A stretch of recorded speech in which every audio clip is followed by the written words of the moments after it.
All right, everybody. Good evening. Good evening. We were waiting for Joseph Lee to come on. We're a half hour, starting a little half hour late today because he had something he had to take care of, and said he will be here at the bottom of the hour, and it's that time right now. So we're gonna go ahead and get started. He had texted me earlier and said he had an emergency to take care of, which I totally understand that. Because that's what it's all about, right? Exactly. So we're just here letting everybody know, and I'm getting things together right now as we speak. I'm gonna make sure everything is okay. Let me see here.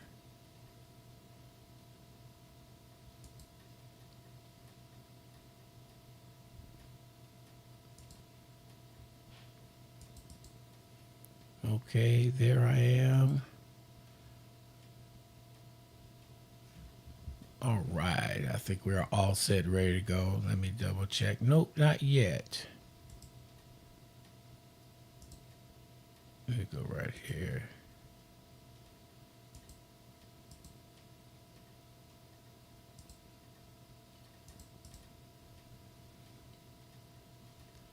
Okay.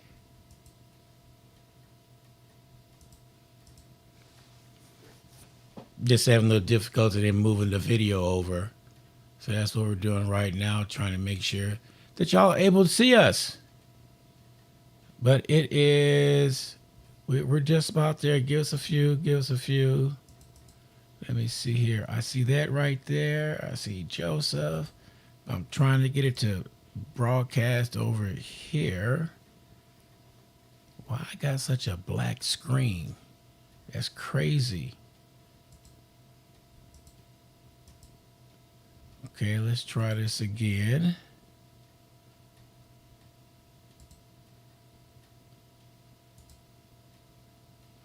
Okay, we don't want that one. There we go.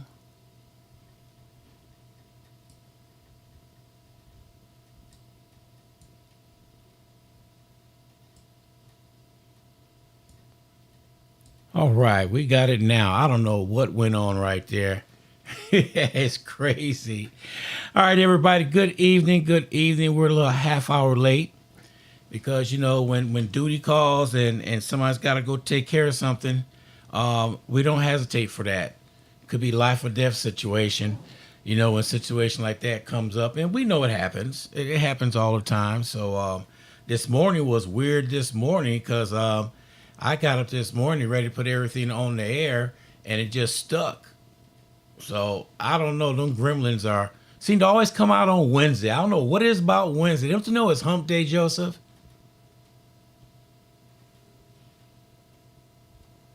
Okay, are you on mute?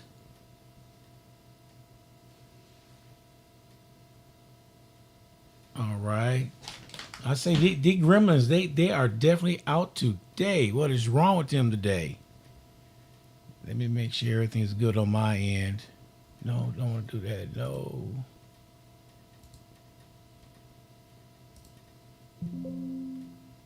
Okay, let me see here. What we got? What we got? Audio.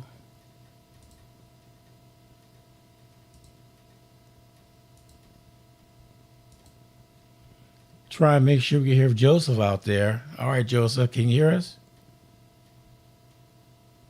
Okay, I can't hear you. Man, we having a time today.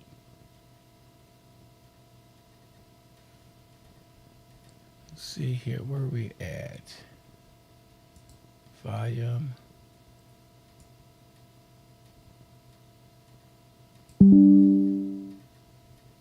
I heard a little bell going.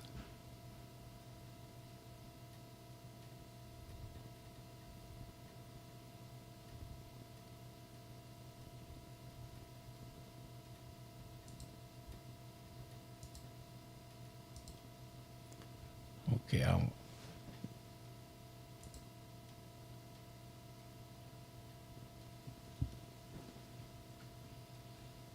okay, that's right there. Let me make sure.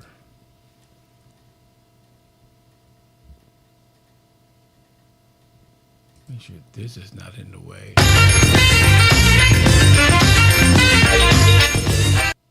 All right, yeah, we hear volume right there. Let me see here.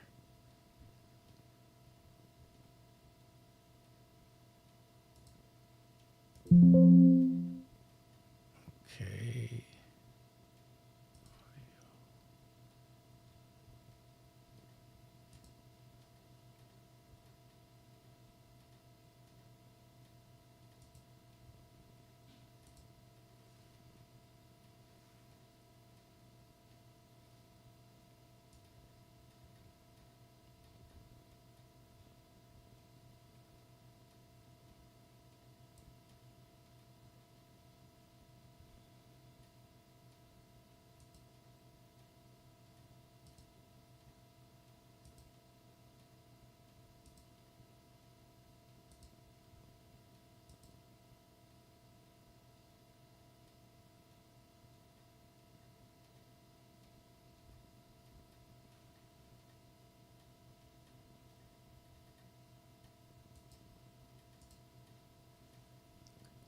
Okay, let me see. I got it working here. Can you say something, Joseph?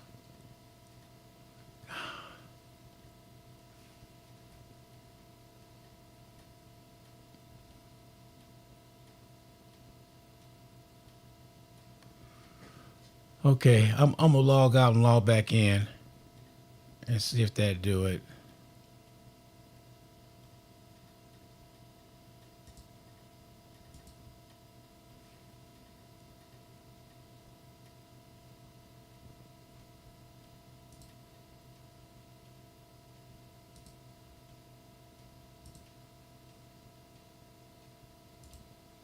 Boy, when the realness come out, boy, they come out and play, don't they?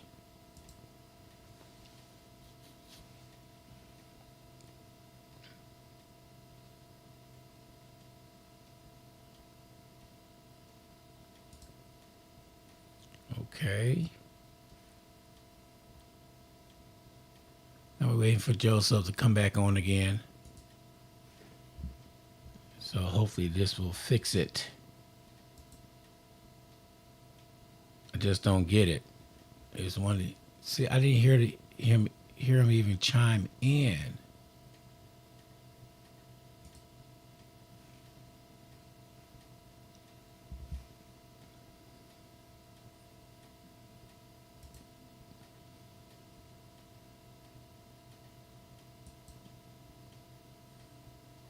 Okay, audio headphones right there.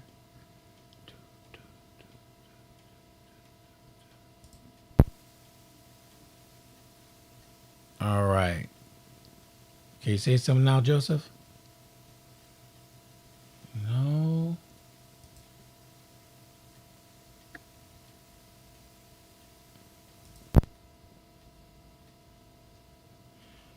I'm gonna have to do this the old-fashioned way.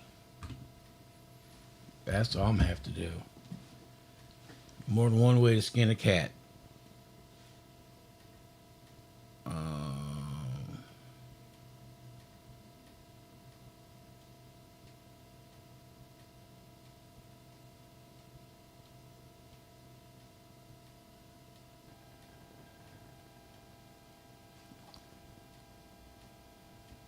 All right, I'm gonna try this and see what happens.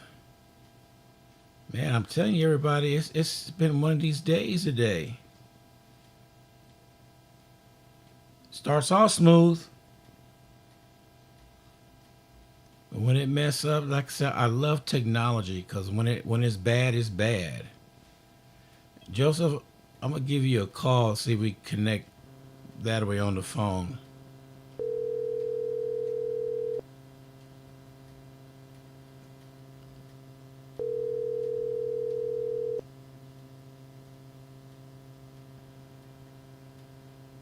All right, can you hear me?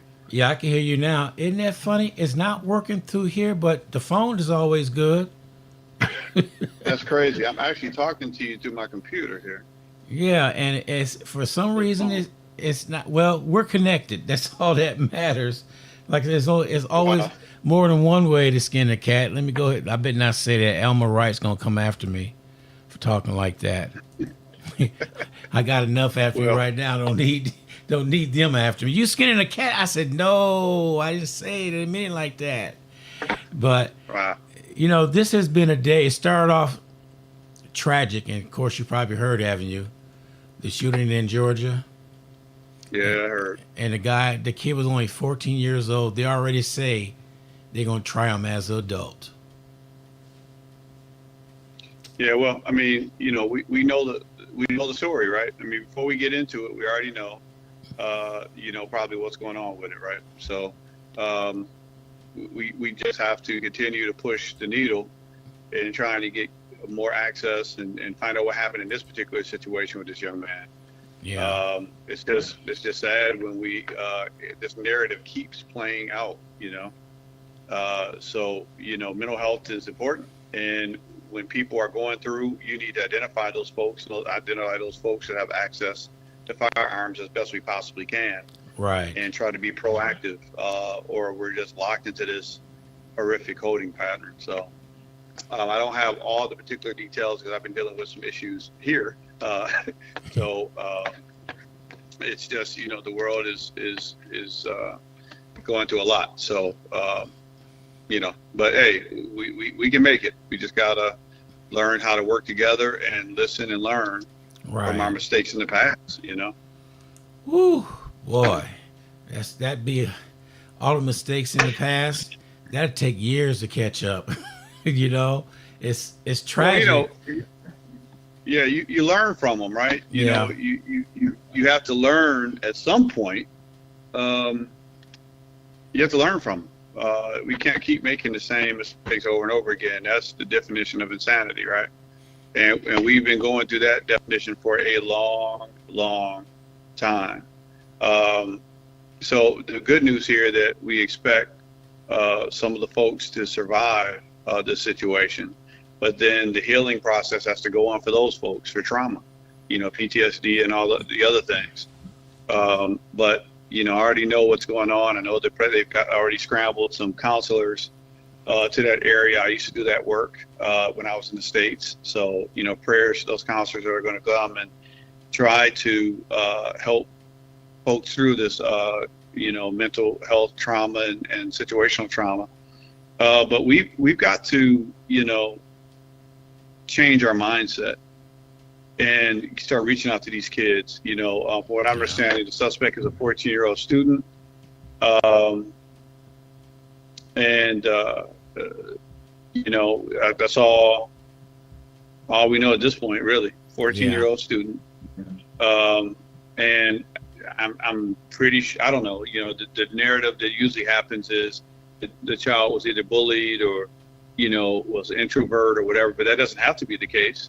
But that's usually, what we see. But we have to find out what the police say and what they say is the issue. But, it is a AR style platform weapon. We've been talking about that and the accessibility of AR weapons for people in the States. And that's one of the topics we've talked about, Yeah. is we need to limit those weapons. But we'll see. We will see what the root cause of this situation is. But I'm almost positive there's going to be some correlations of stuff we've seen in the past. Yeah. It's a lot. Well, it wasn't. I don't know if it's the first one of the year. I know here in San Antonio we had two kids at two separate high schools that were caught with guns on them. You think the more that we talk about this and the more the information getting out there, that they wouldn't do things like that. But then again, that's why we got you and a couple of million more like you just got to get out there and reach out to the kids. I think education is a part of things, but it starts at home.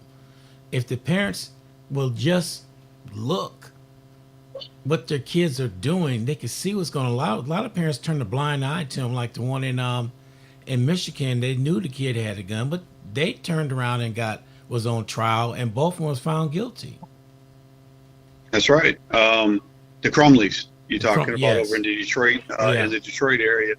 And yeah, that was a groundbreaking tragedy that will possibly change the precedent on responsibility of parents having to be more responsible and aware of their child's mental health, well-being and accessibility to guns. And that's what we're talking about.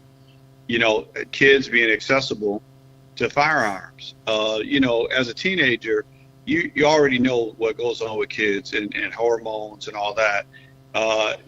Kids are unstable. I don't have to tell a parent that has a teenager that the kids are crazy to a certain extent.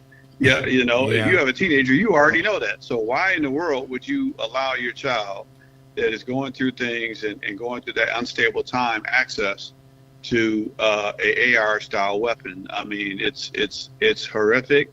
But until we can learn the lesson and understand about childhood development, understand about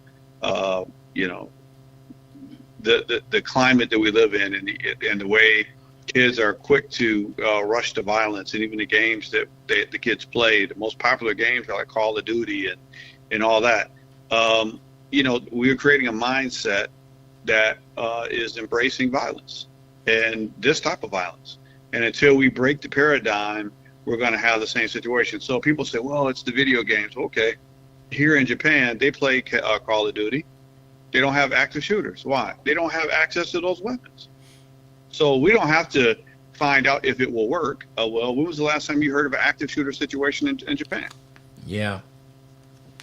So we know that it will work. We just have to change our mindset and approach to what's going on. Now, I'm a veteran. I have firearms, and I keep them well locked up. I'm trained, and I know that if I'm ever getting in a position where I lose my temper, I'm unstable, I don't want to be around that type of stuff, because those are life-changing weapons, and those weapons are designed for warfare. Very few situations do you find yourself in the United States. Well, unfortunately, should you find yourself in the United States, that you need military-grade style weapons. But now we are becoming the enemy of ourselves. Everybody keeps saying, we've talked about this on the show, the greed, fear, and phobia, right? We keep talking about, people coming in from, from Mexico or whatever the case may be. And I've heard some things about this new Venezuelan gang and all that. But by far, if you compare all the violent crimes that have happened from so-called immigrants versus the active shooters that we've had that are homegrown in the United States, let's talk about those numbers, and let's talk about what we need to be addressing first. We need to start addressing that. Now, yes, we need to deal with the border. We need to deal with that, and we need to actually deal with it, not just make it a political point and not do something because it's an election year. Who did that? You know what I'm saying? But we have to actually look at what's going on with our kids. We have to look at what's going on with our accessibility to firearms and AR-style weapons, and this relationship and this love affair with military-style weapons. What in the world is going on? The whole concept that we have in terms of military-grade weapons, we say, well, the United States is built into our Constitution that we must have militias and all that. Well, listen, let's separate the nonsense from reality. If you are protecting the government, protecting ourselves from a police state, AR is not going to do much, okay? Because if they come knocking at your door with a military-style, squad, what is the AR going to do anyway? We talk about people with tactical gear and tanks, and they have ARs too. So you got your one AR versus 18 coming at you, or whatever the tactical squad, is, and snipers and everybody else. So let's just stop with the foolishness and realize what we're doing is we're being our own enemy, and we need to start figuring out how we can de-escalate and disarm the masses, because we don't know what we're doing with the weapons that we have. That's the reality of it. Now, if people want to catch up to that at some point, great. As sooner the better, and Godspeed, because we've got too much mental illness to have to be that armed.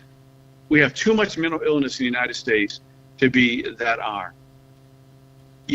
That's it. I mean, the fact that we are having an election with half the country almost delusional tells you can't tell me that there's not some delusion, there's some mental illness that's out there. I mean, I think we said it was a cult, and Yeah. I think nobody has come on this show and defended it. So then, if that's the case, I don't know. If half the country or a lot of people are pretty much participating in a cult, do you think this is a country that should have that many firearms available? Come on now, this is low-hanging fruit to figure out. Hmm. So, I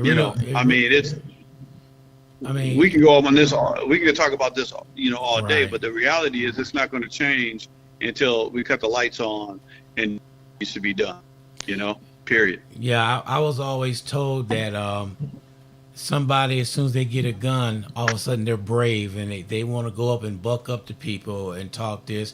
And I think it's still the same. A lot of people get shot by their own gun because I was always told, I don't know about anybody else, if you pull out a gun, you better plan on using it or it'll be used against you. Yeah, when I got my CCW permit, that's one of the things that we were trained on. You would not be, you'd be surprised how many people are killed by their own weapon. Mm. And this was usually times it's women who are scared of the weapon that they choose. So if you have a gun that you anyway, we're going a different direction. Yeah. Okay. In terms of this, but having a firearm is a huge responsibility. You need to be mentally sound enough to handle that responsibility. You need to be well trained, and not just how to use the weapon, but when to use the weapon. And I'm going to tell you, a great person to talk to you about that will be Craig, because he actually does those classes.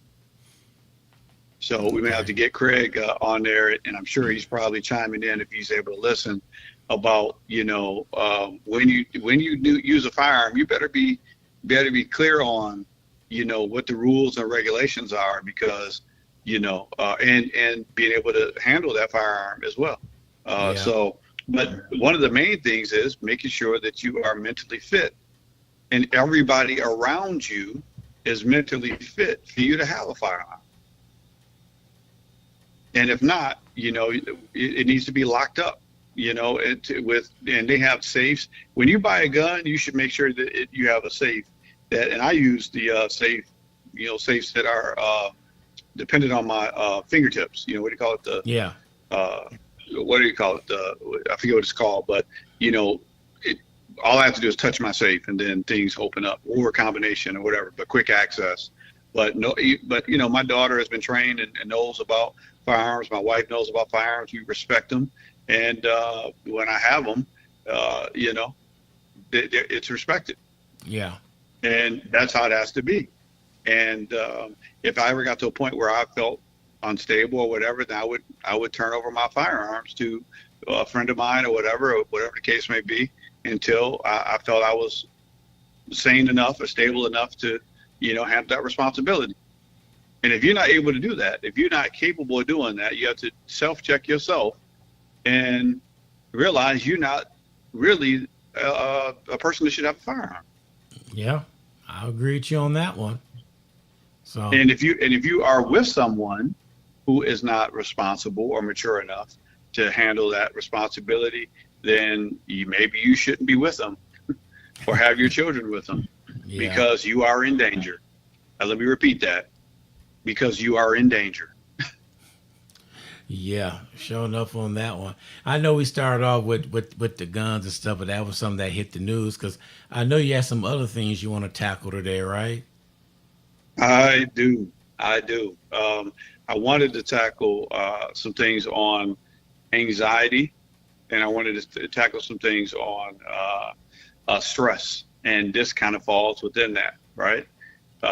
Because one of the things that people have to realize that this election is very stressful. Again, and I want us to understand that when we watch the news, that we don't get so lost in the spin downs and the spin ups and the twists and the turns of every poll or whatever the case may be. Listen, we make joke about this. We joke about the black job or whatever, but the job that we all have and all we can focus on is getting out to vote. That's the Yes. main thing that we can focus on, right? We can educate ourselves on policy. So whatever the Donald Trump says is his policy, go to his site, see what he's saying. But obviously, when you go to sites, you have to do more than just read what's available. You have to use some common sense too. So in Project 2025, if you don't think that's valid, then why isn't it valid? Why is there such a push to people saying that it is valid? Listen to what the president has said. Has he said himself that he wants to be a dictator, or he wants to do some things to change the landscape of democracy? If he said those things, then I think you have to use common sense and see if he gets a majority in the Senate and the House, and the executive branch, could that really happen? I think we have to understand, and the Supreme Court, if all of those checks and balances are slighted or off balance, then there could be a situation realistically that could happen. So that's really something that we have to evaluate and use your own common sense and judgment and evaluate is that spin or is that reality? And I think that, I know where I'm leaning with that, but I'm doing the legwork. We're doing the legwork, so, don't just, if you're going to talk about politics, if you're going to talk about things, don't just talk about the obvious. Do some research on your own. Use common sense. That's something that came up in the DNC convention, common sense. Yes. Who's got it? Who's using it? I think Oprah Winfrey laid it out. Common sense is on the ballot this time. And we're going to see who has common sense and who doesn't, and who wants to be on the wrong side of history. Because there's going to be a whole lot of people after this election that says, man, I don't know why I was caught up. I don't know why I was thinking the way I was. Don't be that person. Don't be that person. You can blame it on the media. You can blame it on, but you know what? For years, we've been talking about on this show, delusional thought processes. We've been talking about greed, fear, and phobia. So, if you've been listening to this show, you don't have that excuse. No.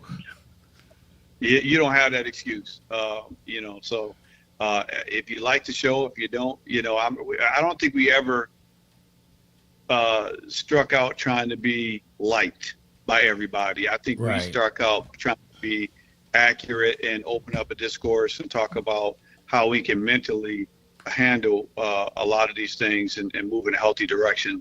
And that's what the Impact Hour is about. But, you got some guys that we're kind of up there in age, and we're not going to sugarcoat too much.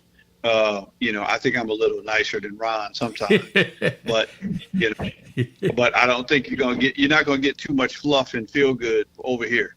I'm that way as a therapist as well. I don't fluff and make you feel good. If you want that, you can go to some other therapists. I believe people come to is to make a change in their life and want to make a difference, and we can do that by being real with each other and being transparent and using the best methodologies that we have to get there. But we don't have time, as my grandfather said, he used to say, for no shucking and jiving and spinning our wheels. We got to deal with reality, and that's what I live in every day. Reality. And that's what we need to get into. So dealing with the gun shooting situation, dealing with mental health and anxiety, dealing with our people, the people, or we the people, we need to be dealing with reality. And I think as we start doing that, we'll start moving in the right direction. That's what I wanted to get to, is I want to talk about how we're going to move on past the election. We're so focused on the election.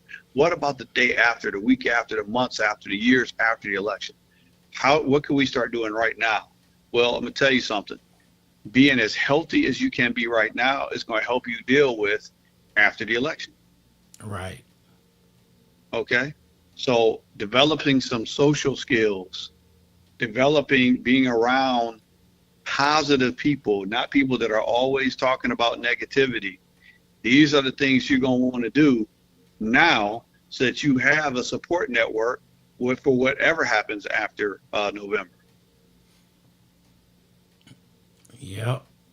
It's going to Does happen. that make sense? Oh, it makes plenty of sense because we all geared up and fired up about the election.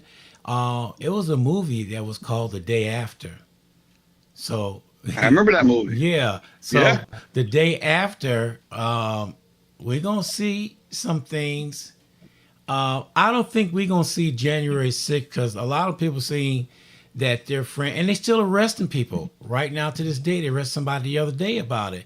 They don't know when the government gonna knock on the door. Cause I think in a way that scared a lot of people. They're not gonna do that January 6th again. Only an idiot would do it. Well, But I mean, I hate to say it, Ron. There are a lot of idiots out there. So yeah, I'm not going to say what an idiot would do or what an idiot won't do. But what I will respond is I can't control that. I can't control idiocracy. What yeah, I can control is my reaction. That's what everybody can do.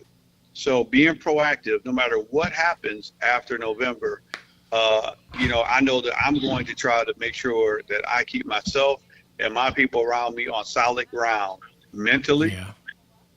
We continue to look for the most positive options to keep moving the United States, our families, in a positive direction and a visionary direction, not one based on greed, fear, and phobia. Yeah. So we've already got that foundation. If you've been listening to this show, then you already got your talking points. Look, I don't want to hear that nonsense.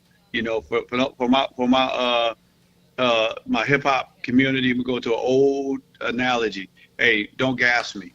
Oh, Meaning, don't gas me for no foolishness. that's right. With no nonsense. If you can't tell me directly the facts, not your opinion, not whatever, then I don't want to hear it. What is really going on?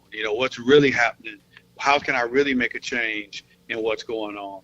And that's what we got to deal with. Not what you think, not what you feel, but what can you do?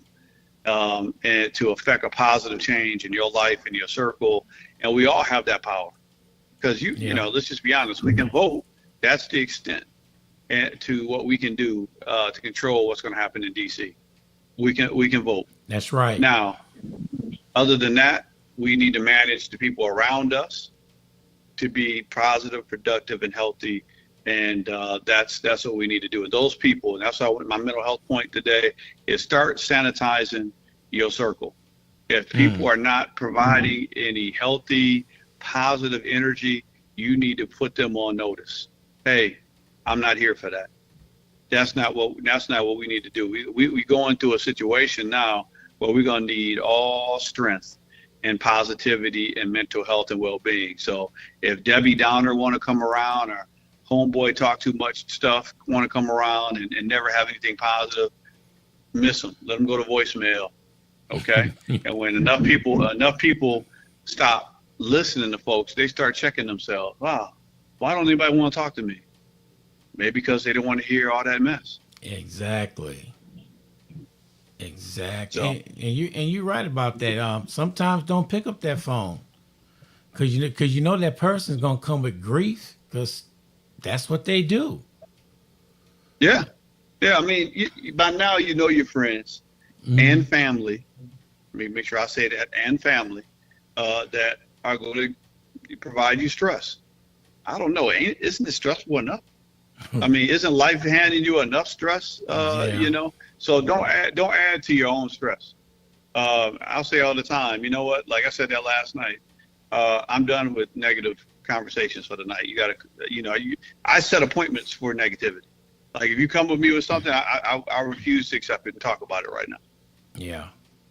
Wow. I'll give it over to God in a second. You know what? This is too much negativity.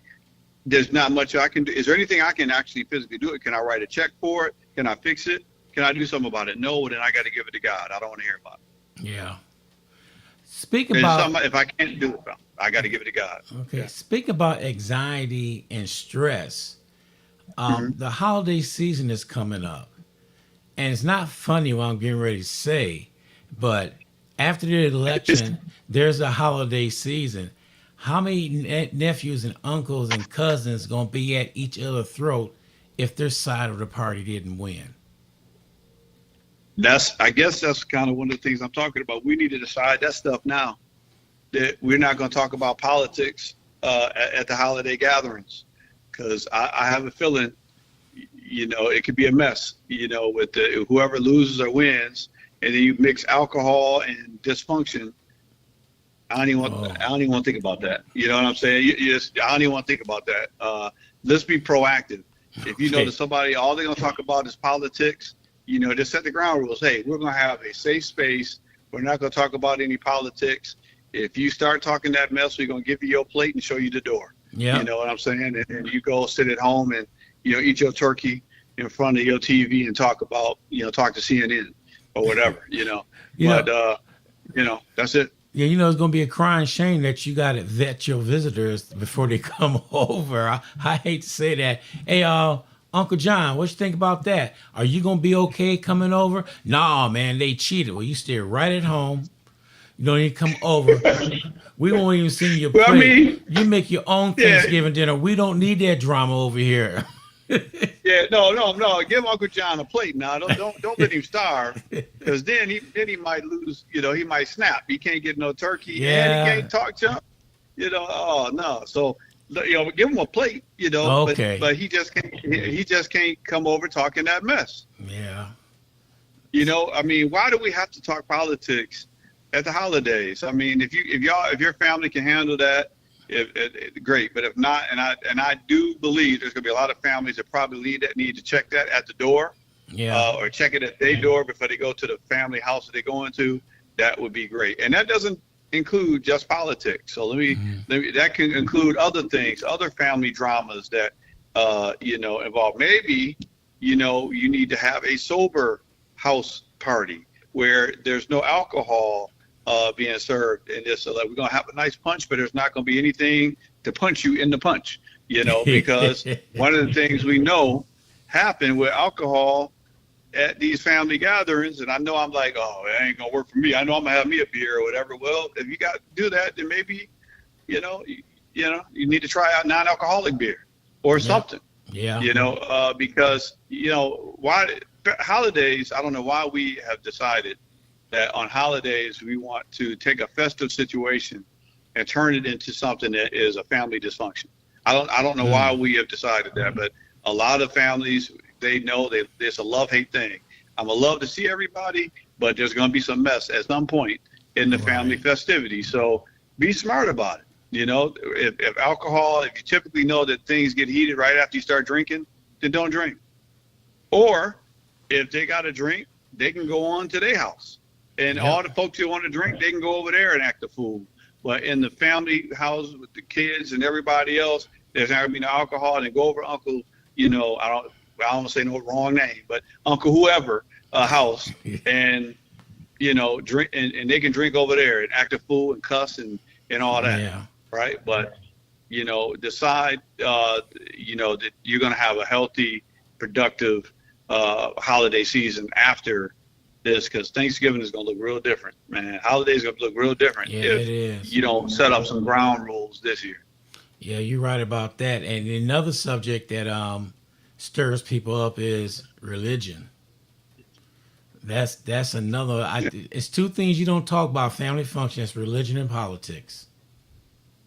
There's a reason for it. Yeah. There's a reason for it, and a lot of people get real sensitive about those topics, but I'm not that sensitive. Tiff will tell you, I'll talk about all that stuff. I don't care. I get along with everybody, Muslim, atheist, Christian. I'm a Christian and I'm proud of it.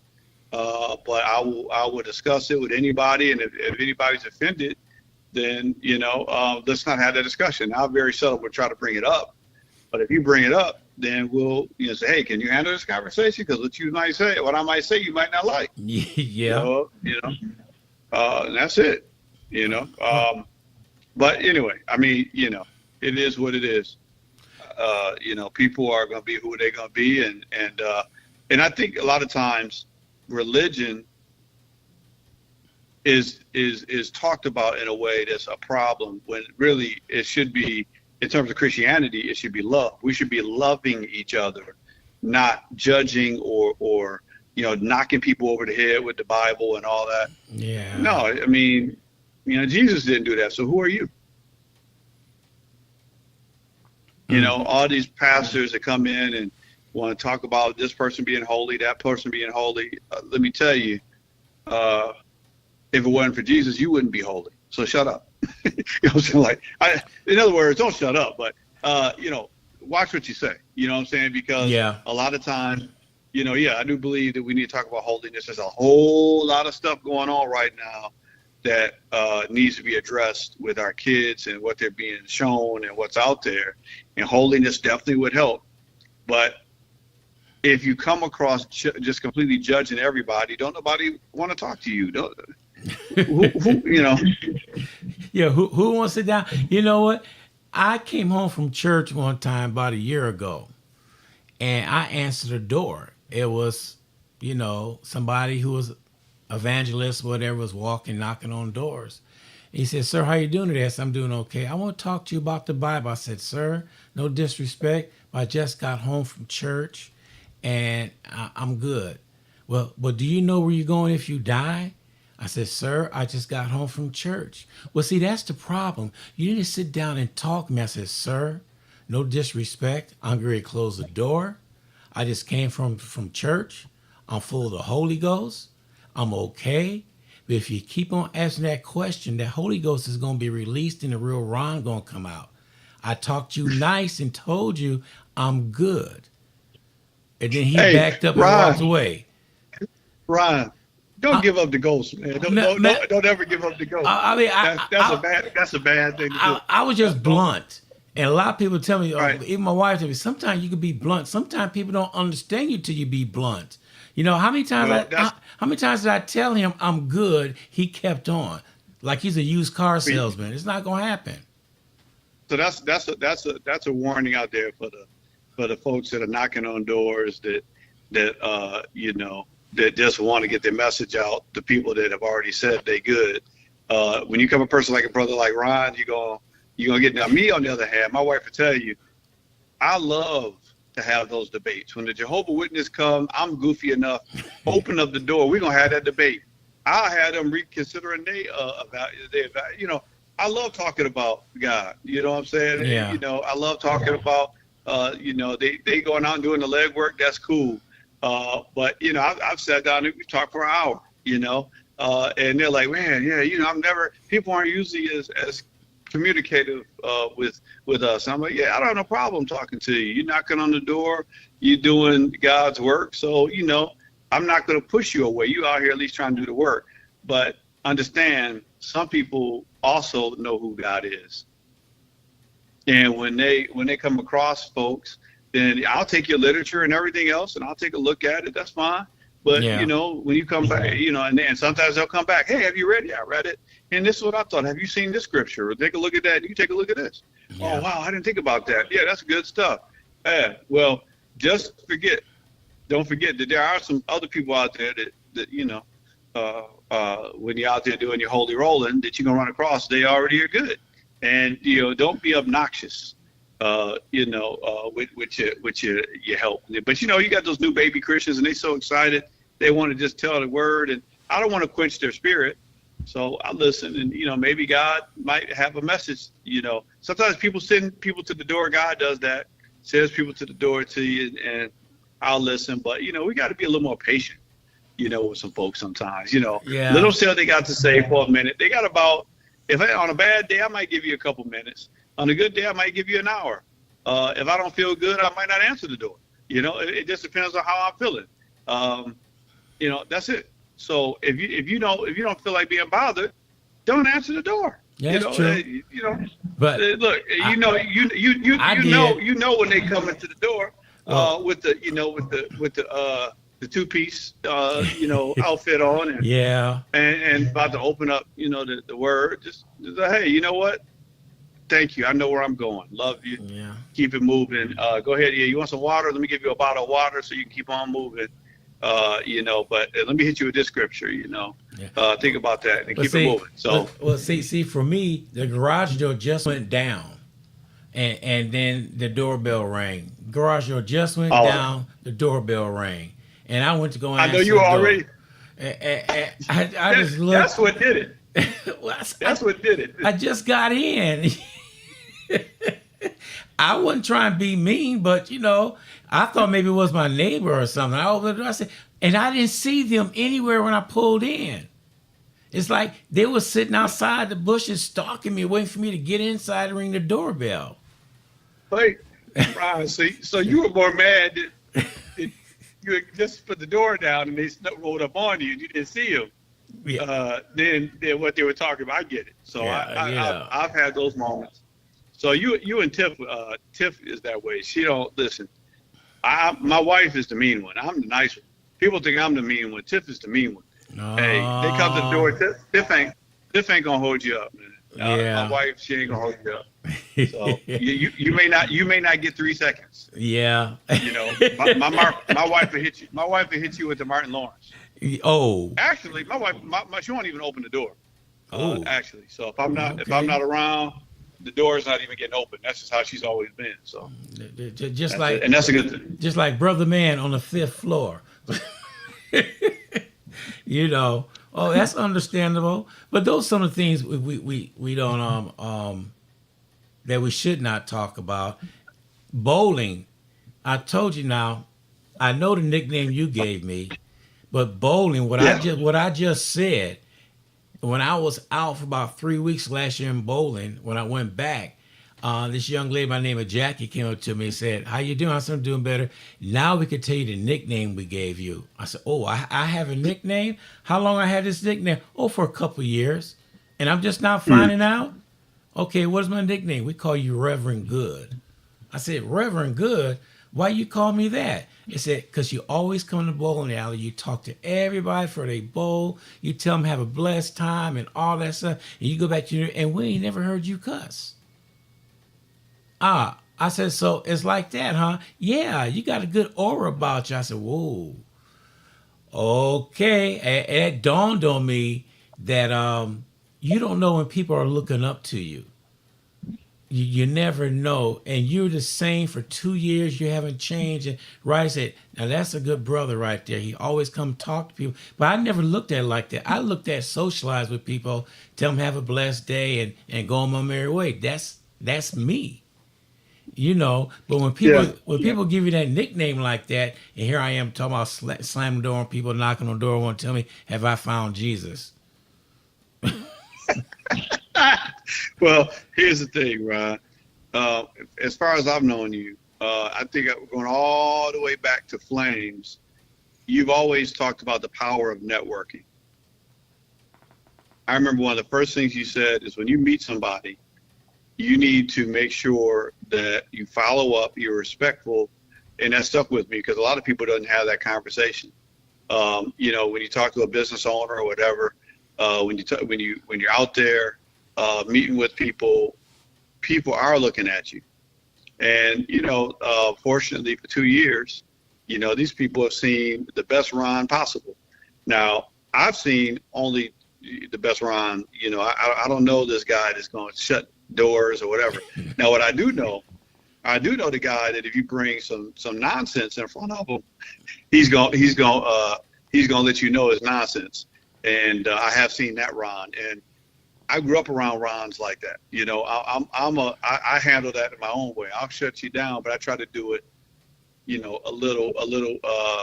Well, my wife will say I don't do it nice all the time, but I think I do it pretty nice. Yeah. Or you know, I try to be the intelligent way about it. But sometimes I have to be honest, Ron. You got people that will take advantage of nice. Yes. They sure will. And sometimes you have to tell somebody, "Look, I don't want to hear it. Get out my face." You know what I'm saying?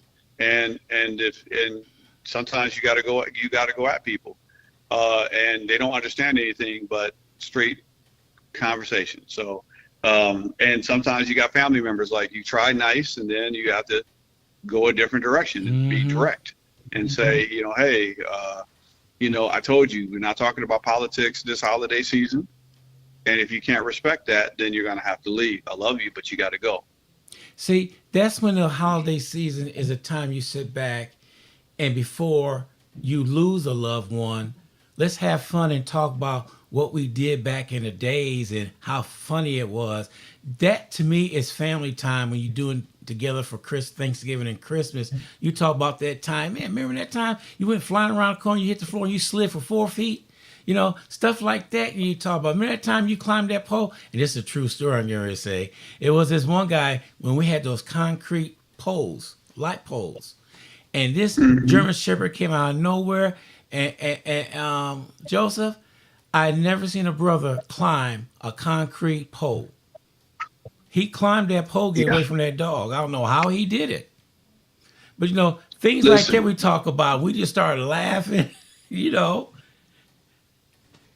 that's a good thing when you can get together and you can fellowship over good, old times and good times and all that, and leave that negativity behind. In fact, that's what my prayer and hope is for everybody during the holiday season, that you'll be able to get together and fellowship with your family, loved ones, leave the negativity, leave the politics aside. If somebody didn't vote the way you wanted them to vote, somebody doesn't think the way you want them to think, that you still remember that you love that person yeah, and that person still has value.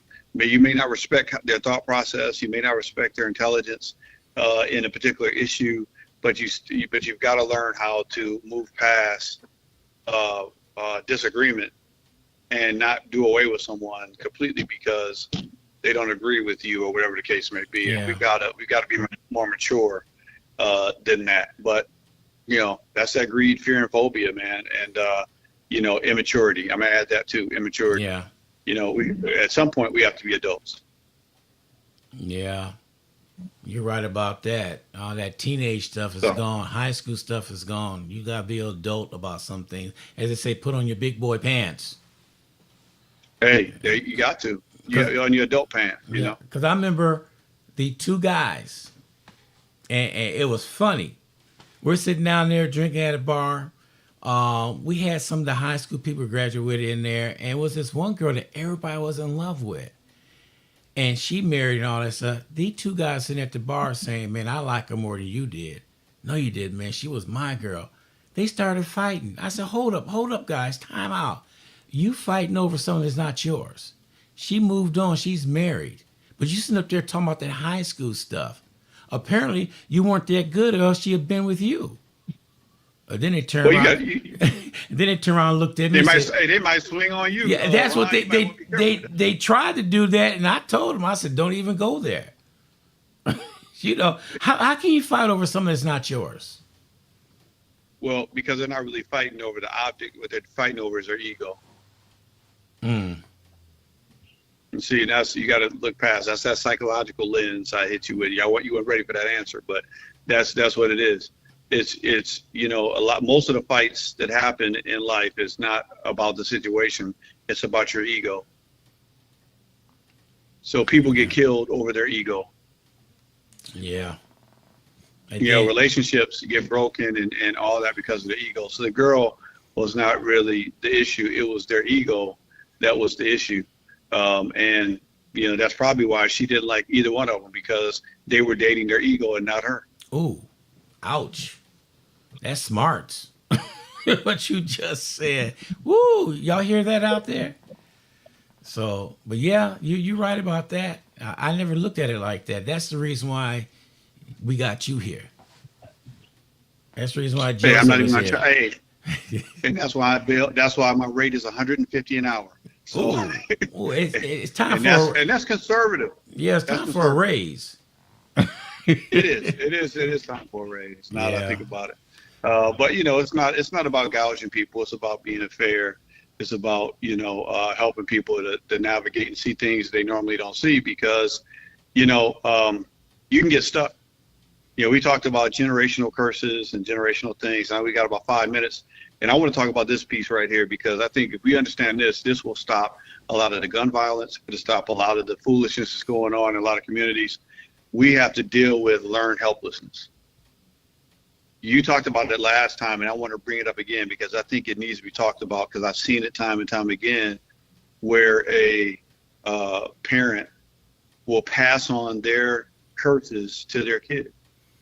yeah, Just because you did not succeed in certain things in life doesn't mean that your child will not succeed in those areas. There are people that can help your child to reach and surpass the potential that you have set for your child. One of the hardest jobs I have as a therapist, as a counselor, when I work with youth, is to break a child out of the mold and mindset that a family member has set for their child that is oppressive. I've had kids that could have easily been doctors, but because of cultural things or whatever the case may be, they didn't want their child to go on to become a doctor because nobody in their family had become a doctor. Okay, well, that was your blessing. That was your family's deliverance. But because you are limiting your child because of your limited perspective, your family's going to stay financially broke. You know what I'm saying? So learn helplessness. Get yourself together so that you can allow your child to reach their potential. Realize that things that have stopped you and you've lived your life because of you allowing yourself to be stopped, do not pass on those chains to your kids. That's good. And it doesn't necessarily mean either your community. There are people living in there are people living in upper middle class houses that still have the chains of poverty on their mind. Talk to them. Seen them recently. Okay? Yeah. So go ahead and understand that to free your mind, you can have people that are impoverished that have the mindset of millionaires. And then it isn't interesting how you see a person that comes from poverty and all of a sudden they're making all this money, they're healthy, they're financially successful. That's because they had the mindset of a millionaire, but their situation had just put them in poverty starting off. Yeah. And it's not just about wealth. I'm talking about happiness. I'm talking about spirituality. You know, you have to learn how to do that self-assessment and look and see who's really holding you back and who's really pushing you forward. That's why I say sanitize your circle. If you've got somebody that's been at the same level for the past 15 to 20 years, and all they're doing is complaining and pointing at everybody else that's causing them to be in that situation, you might want to let them go. I was going to say that. Hit the road, Jack. Yeah. I mean, that's called dead weight. That's called dead weight. Unless they want to change. Like, you know what? And you got to be able to be real with your people. You know, you got to be able to say, hey, man, you know what? I don't like you. You think wrong. You know, you're thinking about the situation the wrong way. And if they receive it, great. If they say, oh, man, you think you all that, or you're jealous or all that, well, no, I know I'm all that. And if you don't think you're all that, then we don't need to be around each other. Yeah, that's true. And it's not about me being all that. It's because of God that's in me that's made me all that. So that's how I feel, and that's how I move. Yeah. And if you can't be around like people like-minded like that, I'm telling you, it's going to drag you down. And I'm going to leave you on this note. Oprah Winfrey said this, and it was pretty interesting. She said, you can't be around people that are jealous of you. Yeah. If you got that person that you can sense is jealous of you, you got to let them go. Woo. That's good stuff right there, because there'd be a lot of people letting a lot of people go. Jealousy. It'll get you. And, you know, you need to recognize if a person is, and, you know, that person is always, you know, giving that look like, oh, so you think you all that, huh? Or whatever that look is. You know, if anybody needs help figuring out if a person is jealous of them or not, please call in. and we'll give you some free advice on jealousy. If you ever wondered if a comment or a situation was jealousy, I'll give you that one free real quick so you can understand who you're dealing with. And don't let them weasel their way out of it when you go back and tell them what you think. Yeah. Because sometimes I don't want to hear it now. Well, you're going to hear it now. You know. Or you just make your adjustment. You know what I'm saying? Sometimes you don't need to tell a person because they're going to deny it anyway because they don't know that they're that way. There are some people that are jealous that don't know they're jealous. Yeah. I agree with you on that one. So all right. There it is, 11:30. Your actions speak so loudly, I can't hear a word you're saying. At this point, you know, I don't want to hear it if your actions ain't matching anyway. So right. we always end with that. And hey, man, we overcame these challenges, adapt and overcome. I knew the MacGyver was going to take care of it, you know, and I'm sure we'll have the mics working next time. But God bless, brother. And I'm about to head on out and give me